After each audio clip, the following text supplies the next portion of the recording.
안녕하세요, 수험생 여러분. 이번 시간은요, 민법 제39강입니다. 교재로는 115페이지요. 그 아래쪽에 협의의 무권들이 있죠. 예, 그 부분에 대한 강의를 드리도록 할게요. 협의의 무권들이 철없는 자식 사례 이건데요. 자, 예를 들어서 아버지 부동산이 있는데 철없는 자식이에요. 집에 아버지 인감도장 가져다가요, 위임장을 위조해가지고, 그러니까 계약서는 다 어떻게 쓰는 거예요? 가부 대리인을 이렇게 적는 거예요. 이렇게 적는 거죠, 그죠? 어떤 경우든지 간에 다 형식은 어떻게 나타나요? 가부 대리인을 이렇게 나타나요. 자, 이렇게 해서 아버지 부동산을 병에게 팔아먹으려고 한 사례. 그랬는데 얘가 어때요? 대리권이 없는 자잖아요. 그래서 뭐라고 그래요? 무권대리다 이렇게 표현을 하죠. 무권대리인데 표현대리도 무권대리이기 때문에 이 경우를 좁은 의미 협의의 무권대리다 이렇게 이야기를 한다고요. 그러면 아버지 부동산 팔린다 안 팔린다? 안 팔린다 그 뜻이에요. 뭐 혹시나 자식이 잘못했으면 아버지가 책임지는 거 아니에요? 뭐 이럴지 모르지만 미성년자가 아니나 성년자 자식의 행위에 대해서 부모가 책임지는 게 아닙니다. 그래서 이때는 안 팔린다. 또 자식이 아니라 이렇게 생각해 볼 수 있죠. 여러분 부동산인데 그죠? 친구가 놀러 왔단 말이에요. 근데 여러분 인감도장 몰래 훔쳐다가 그죠? 친구가 여러분 부동산을 파는 계약을 맺었다고 그래서 팔린다 안 팔린다 안 팔린다 이렇게 가야죠. 그죠? 그래서 이때는 이제 누가 책임지느냐, 철없는 자식이 책임져야 된다고요. 자, 어떤 책임냐 그랬더니 135조 책임이거든요. 이행을 하든지 아니면 손해배상을 해야 돼요. 누가 선택하느냐 그랬더니 상대방이 선택한다 그래요. 상대방이 선택하는데 이때 상대방 병이 이행을 선택했다 하더라도 갑이 추인해 주지 않는 한 이행을 못 할 거 아니에요. 그럼 결국은 뭘로 가요? 손해배상으로 갈 수밖에 없겠죠. 자, 이 책임이라고. 이 책임인데 다만 135조에서는요. 을이 만약에 미성년자 있어요. 미성년자. 18살이다. 그러면 제한능력자는 되도록 보호해 주려고 그런다고 그랬죠. 그래서 이때는 병도 을에게 책임을 묻지 못하고요. 또 병이 처음부터 무권대리임을 알아버렸어요. 알았다 그러면 어때요? 당연히 을에게 책임을 묻지 못한다. 이렇게 가겠죠. 그죠? 자, 이러고 끝나는 거예요. 끝! 이렇게 가면 되는데 자, 문제는요. 아버지 입장에서는 이미 이제 철없는 자식 다리 몽둥이는 부러뜨려 놨겠죠. 그죠? 근데 어차피 자식이 책임을 져야 된다고 그러니 그냥 이렇게 된 거 팔리는 것으로 하자. 인정. 이걸 뭐라고 그래요? 추인 그러는 거예요. 이게 바로 무권대리 행위를 본인이 추인하는 거죠. 무권대리 추인 그러는 거예요. 추인. 추인하면 무무토죠. 이게 무무토. 무무토죠. 그죠? 그래서 무권대리 추인은 뭐라고 그랬어요? 무무토니까 계약시로 소급해서 추인해도 유권대리가 되는 건 아니에요. 근데 유권대리와 동일한 효력이 발생하기 때문에 본인 부동산이 팔린다 이렇게 가는 거죠. 그죠?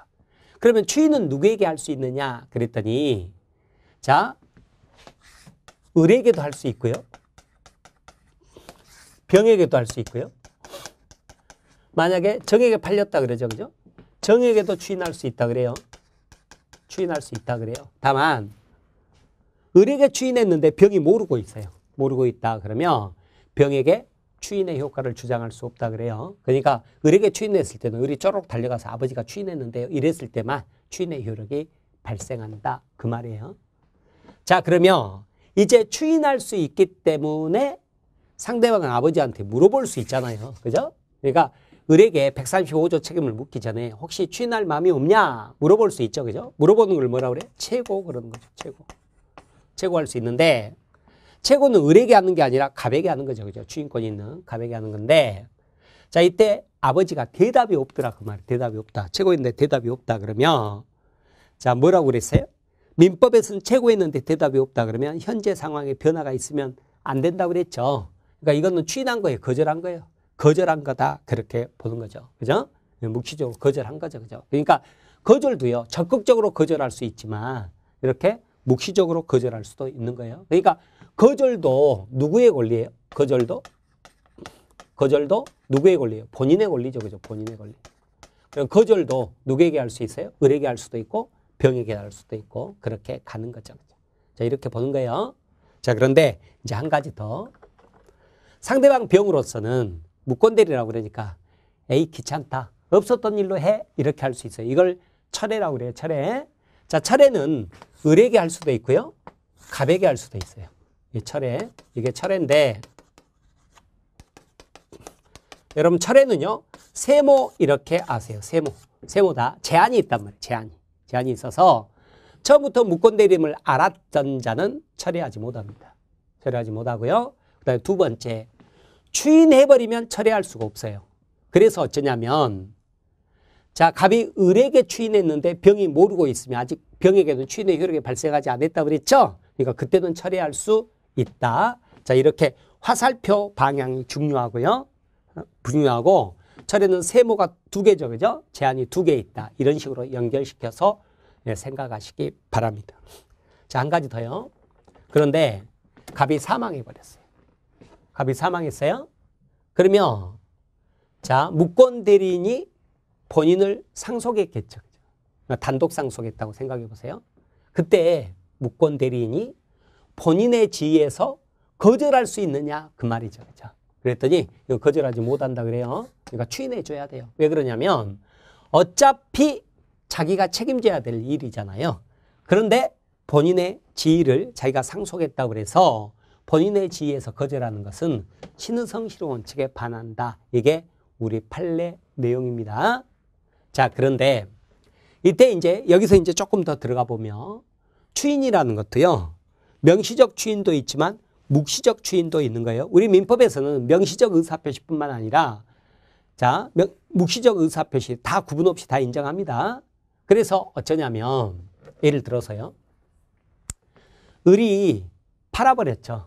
팔아버리고 나서 자, 돈을 받았죠. 그죠? 돈 받았는데 보니까 본인 통장으로도 전부 일부가 입금돼 있더라. 그 말이죠. 그죠? 그러면 이 행위 자체를 보고 뭐라고 보는 거예요? 아, 이것은 추인한 거다. 이렇게 봐준다. 그 말이죠. 그죠? 또요. 아버지 부동산을 몰래 담보물 제공하고 은행에서 돈 빌렸거든요. 그러면 은행에서 독촉이 들어왔을 때 갚으라고 변제 독촉이 들어왔을 때 그게 뭔 말이냐. 나는 모르는 행위다. 이렇게 해야 되는데 아버지가 그 좀 연장 좀 해주라. 유예 신청을 했단 말이에요. 그러면 그 행위 자체를 뭘로 보는 거예요? 묵시적 추인으로 보는 거죠. 그죠? 뭐 그런 것들입니다. 예, 이런데요. 이런 것들을 이제 추인으로 보는 거죠. 그러나 자식인데 어떻게 형사고발까지 했겠어요. 그죠? 그래서 그냥 형사고발을 하지 않는 채로 장기간 방치했다고 그래서 그 행위 자체를 추인으로 볼 수는 없다. 그렇습니다. 자, 그런 내용들입니다. 자, 이게 바로 그 협의의 무권대리인데 협의의 무권대리 시험 굉장히 잘 나옵니다. 그런데 여기에서는 화살표 방향 있죠. 그죠? 네, 이게 굉장히 중요합니다. 자, 그러면 교재를 한번 봐보시죠. 115페이지 보면 아래 협의의 무권대리 나오죠. 그죠? 의 보면 대리권이 없어요. 대리권 없이 타인의 이름으로 그죠? 대리 행위는 한 거예요. 대리 행위는. 그러니까 유권대리건 무권대리건 표현대리건 복대리건 계약서는 다 어떻게 나타나는 거예요? 갑의 대리인 을 이렇게 나타나야 된다고요. 그리고 상대방 병이 이렇게 나타나야 돼요. 대리 행위 자체는 있어야죠. 그죠? 그래서 대리 행위 했을 때 표현대리라고 볼 수 없는 특별한 사정이 없는 경우 무권대리. 이것을 협의의 무권대리 그래요. 자, 그러면 양가로 2번 이제 계약의 무권대리 나오죠. 그죠? 대표적으로는 이제 계약의 무권대리. 대부분 다 이것으로 시험 문제가 나오는데요. 자, 한가로 1번에 본인에 대한 효과 보면 무권대리의 경우에는 원칙적으로 본인에게 아무런 효력이 없다 그랬죠. 본인 부동산이 안 팔린단 말이죠. 그러나 본인 스스로 그 효과를 받기를 원하는 경우 본인은 어떻게 하면 돼요? 추인하면 되더라 그 말이죠. 그죠? 추인하면 어때요? 팔린다 그 말이죠. 그죠? 그래서 앞서 표현대리에서도 어땠어요? 표현대리에서도 상대방이 표현대리를 주장할 수 있지 본인은 표현대리 주장 못한다고 그랬죠. 왜? 표현대리는 팔린다는 건데 본인은 굳이 표현대리 주장하지 말고 뭐 해버리면 되니까? 추인해버리면 되니까 우리 앞서 그렇게 공부했었죠. 그죠? 자, 그러면 이제 법조문 봐봅니다. 130조죠. 대리권 없는 자가 무권대리죠. 그죠? 타인의 대리인으로서, 타인의 대리인으로서 한 계약은 본인이 이를 추인하지 않는 한 본인에 대해서 효력이 없다고요. 그러니까 본인이 책임지지 않죠. 그죠? 다만 본인이 추인했을 때만 본인에 대해서도 효력이 발생하죠. 132조. 추인이나 거절의 의사표시는 상대방 병에게 하지 않으면 상대방에게 추인이나 거절을 주장, 대항하지 못한다. 그러나 을에게 했을 때 상대방 병이 알았죠. 그죠? 알았다. 그러면 그때는 그러하지 않는다. 즉 추인의 효력이 발생한다. 그 말이죠. 그죠? 133조. 추인은 다른 의사표시가 없을 때 계약 시에 소급하여 나오죠. 그죠? 뭐죠? 무무토, 유동적 무효. 유동적 무효가 왜 나왔다고 그랬어요? 소급표를 주기 위해서 나왔다고 그랬죠. 그래서 계약 시 소급해서 그 효력이 생긴다 그랬죠. 첫 번째 뭐예요? 무권대리 추인이란 말이에요. 근데 이 법조항을 이제 어디에서 또 가져다 쓰냐면 우리 판례에 의하면 무권리자 처분행위 무효 그랬죠. 근데 그때도 뭐예요? 본인이 추인을 했다 그랬죠. 권리자가 추인을 했죠. 그러면 소급해서 유효가 된다. 그러는 거예요. 토가 뭐였어요? 토지거래 허가. 계약했으나 허가를 받지 않았다. 그런데 나중에라도 허가를 받았다. 그럼 뭐예요? 소급해서 확정적 유효가 된다. 그런 식으로 봤었죠.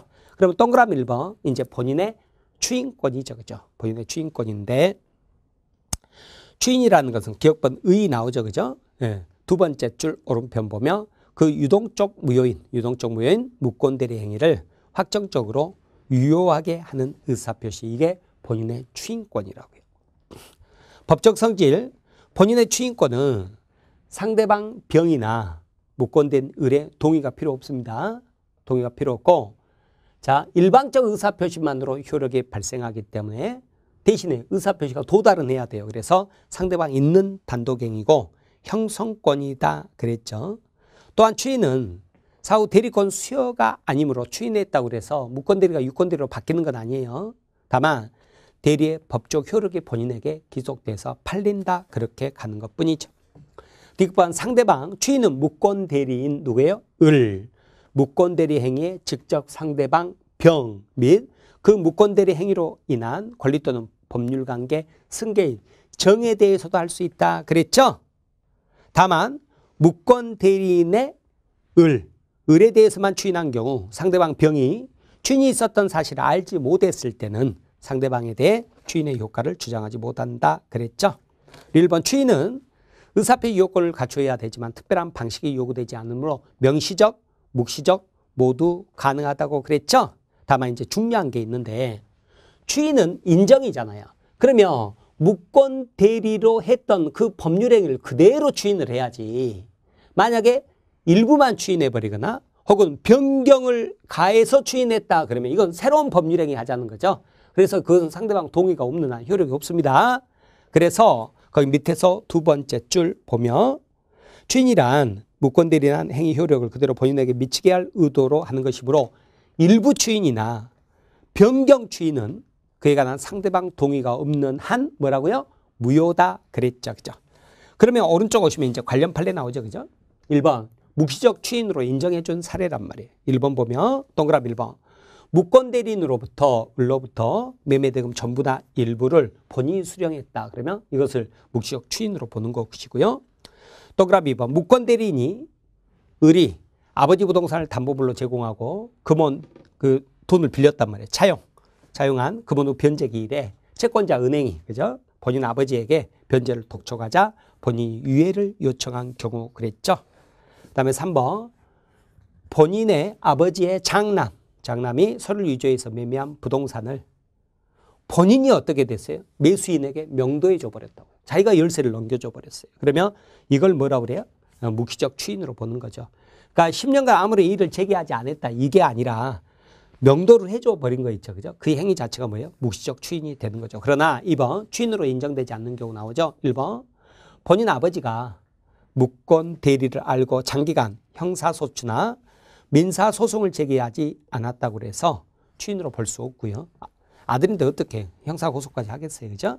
또 2번 본인이 무권 대리를 알고 이의를 제기하지 않거나 단지 상당 기간 방치한 것만으로는 추인으로 보지 않는다 그랬죠. 미음번 추인의 효과, 추인은 원칙적으로 소급효가 있단 말이에요. 계약시로 소급해서 어떻게 하시라고요? 무무토 이렇게 아시라고 그랬죠. 그죠? 자, 세 번째 줄. 다만 계약자의 원칙 때문에 얼마든지 본인과 상대방 사이 약정에 의해 소급효 없다. 장래를 향해 효력이 있는 것으로 하는 것도 얼마든지 가능하다. 그 말이죠.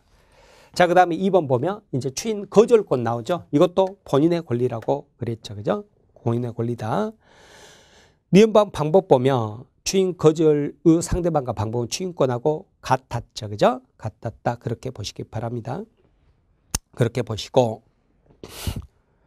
자, 디귿번 보면 추인 거절의 효과. 본래 무권대리 행위는 본인에게 아무런 효력이 없기 때문에 그냥 놔두더라도 본인에 대해서 효력이 발생하지 않지만 본인이 추인을 거절하게 되면 무권대리 행위는 확정적으로 이제 뭐가 돼요? 무효가 되는 거죠. 그죠? 유동적 무효가 아니라 확정적 무효가 된다. 그렇게 보시면 되겠어요. 그런데 3번 이제 무권대리와 상속 나오죠. 그죠? 기억본 보면 무권대리인이 본인을 상속한 경우죠. 이것도 시험 꽤 잘 나와요. 무권대리인이 본인을 상속했을 때 무권대리 행위는 뭐예요? 확정적으로 유효가 되고 이 경우는 무권대리인이 본인의 주의에서 추인을 거절하는 것은 금받은 원칙이나 신성실의 원칙상 허용되지 않는다. 그랬죠. 그죠? 추인해 줄 수밖에 없는 거죠. 그죠? 자, 그런데 네, 니은번 넘겨보세요. 118페이지 니은번 보면 이때는 자식이 죽고 아버지가 그죠? 자식을 상속했다면 본인이 무권대리인을 상속했다 그러면 본인 무권대리를 상속했을 때는 본인의 지위에서 당연히 뭐예요? 추인 거절할 수 있는 거죠. 이때는. 그죠? 네. 자, 그렇게 보세요. 근데 니은번보다는 기억번이 더 중요합니다. 자, 한가로 이번에 상대방에 대한 효과 나오죠. 자, 131조죠. 그죠? 상대방은 뭐 할 수 있다고요? 최고할 수 있다 그랬죠. 그래서 대리권 없는 자가 타인의 대리인으로 계약을 한 경우에 상대방은 상당한 기간을 정해 본인에게, 그죠? 본인에게요. 본인에게 의리 아니에요. 갑에게요. 최고할 수 있단 말이에요. 그 추인 여부 확답을 최고할 수 있고 그런데 본인이 그 기간 내에 확답을 바라지 않았다 그러죠. 그러면 뭐예요? 추인을 거절한 것으로 본다 그랬죠. 그죠? 이때 이제 이게 예의적 발신주의예요. 무무사수격할 때 우리 그 이거하고 격하고 두 가지만 우리 시험법에 들어가는데 그러나 이것은 여러분 신경 안 써도 좋습니다. 격지자만 신경 쓰라고 그랬고 여기는 발보다는 뭐예요? 거절이 중요한 거죠. 그죠? 주인을 거절한 것으로 본다. 자, 134조죠. 그죠? 철회권도 누구의 철회권이에요? 상대방의 철회권이죠. 그죠? 근데 화살표 방향이 중요하다고 그랬죠. 대리권 없는 자가 한 계약은요. 언제까지? 본인의 추인이 있을 때까지만 가능하죠. 상대방은 본인이나 그 대리인에 대해서 철회할 수 있다 그랬죠. 그러나 계약 당시 상대방이 대리권 없음을 알았다 그러면 철회하지 못한다 그랬죠. 그죠? 그러니까 철회도 언제까지만 할 수 있다? 어떤 제한이 있어요? 추인이 있어버리면 철회하지 못하고 처음부터 무권 대리임을 알았던 자는 철회하지 못하고 이렇게 되는 거죠. 그죠? 자, 그래서 아래 동그라미 1번 상대방의 최고권 나오고요. 최고권 나오죠. 그죠? 최고권 나오는데 절차 무권 대리 상대방은 그죠? 상대방은 알았던 몰랐던 물어보는 것은 상관없죠. 그죠? 선의하게 불문하고 알았던 몰랐던 물어보는 것은 상관없다고요. 그래서 상당한 기간을 정해 추인할 것인지 여부 확답을 최고할 수 있다고요. 자, 그런데 동그라미 2번 상대방의 철회권이 있죠. 그죠? 철회권은 뭐예요? 알았던 자는 철회권 행사하지 못하잖아요. 선의 상대방만 철회권을 행사할 수 있는 거죠. 그죠? 자, 그래서 철회는 니은번 절차 나오죠. 그죠?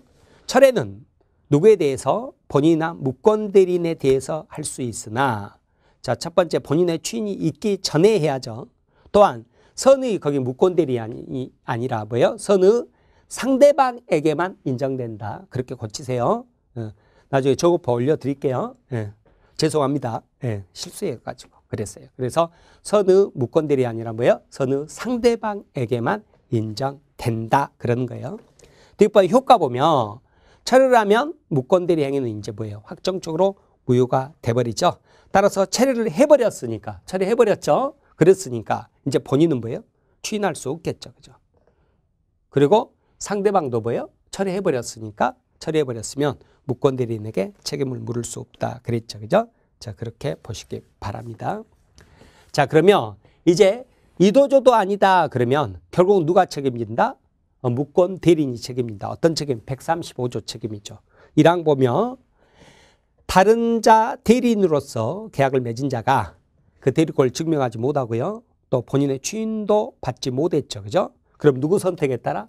상대방 선택에 따라 계약을 이행할 책임 또는 손해를 배상할 책임이 있다고 그랬죠.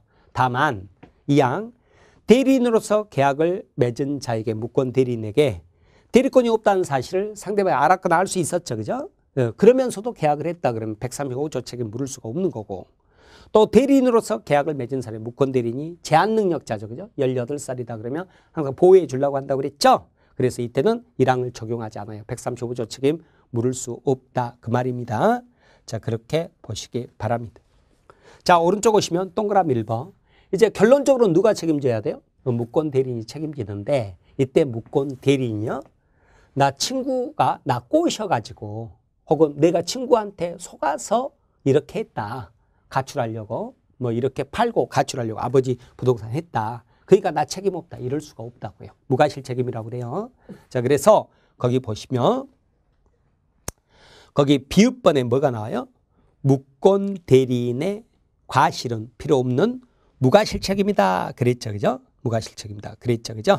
자, 그래서 관련 판례 보면 135조 1항은 타인의 대리인으로 계약을 한 자가 대리권을 증명하지 못하고 본인의 추인을 얻지 못했을 때 상대방 선택에조차 계약의 이행 또는 손해배상 책임이 있다고 규정하고 있는데 이 규정에 따른 무권 대리인 상대방의 무권 대리인의 상대방에 대한 책임은 무슨 책임이라고요?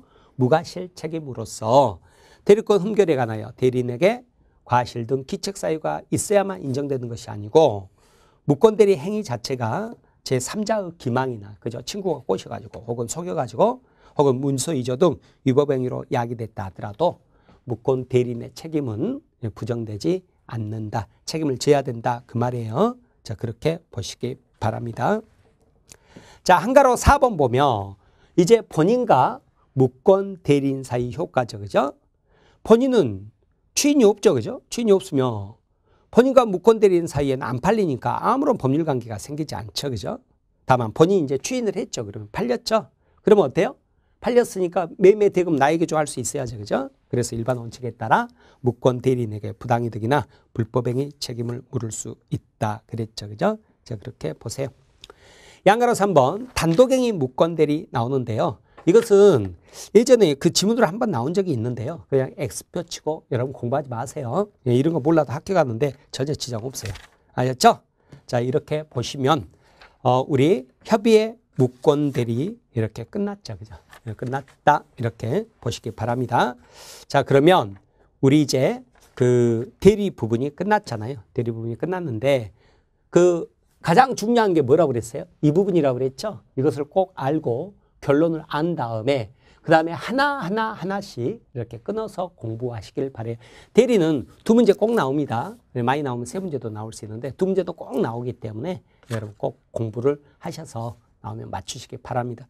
자, 이번 강의는요, 거기 그 협의의 무권 대리에 대해서 강의를 드렸는데 시간이 좀 짧기는 하는데요. 그 다음이 이제 무효 취소거든요. 법률행 무효 취소인데 이 법률행 무효 취소가 양도 많고 굉장히 까다로워요. 그래서 이 시간에 붙여가지고 강의를 하기보다는 새로운 강의로 만나보도록 할게요. 자, 그래서 오늘은 여기 협의의 무권 대리까지 대리 부분 강의 드렸습니다. 자, 오늘은 이것으로 강의를 마치도록 할게요. 수험생 여러분 대단히 수고 많으셨습니다. 이번 이제 추석이 아니죠, 그죠? 구정이죠, 그죠? 설날 지나고 나서 다시 또 강의로 만나 뵙게 될 거예요. 아무쪼록 새해 복 많이 받으시고요. 소원 성취 하는 한 해 되시고 늘 건강하시기를 바랍니다. 수험생 여러분 대단히 수고 많으셨습니다. 감사합니다.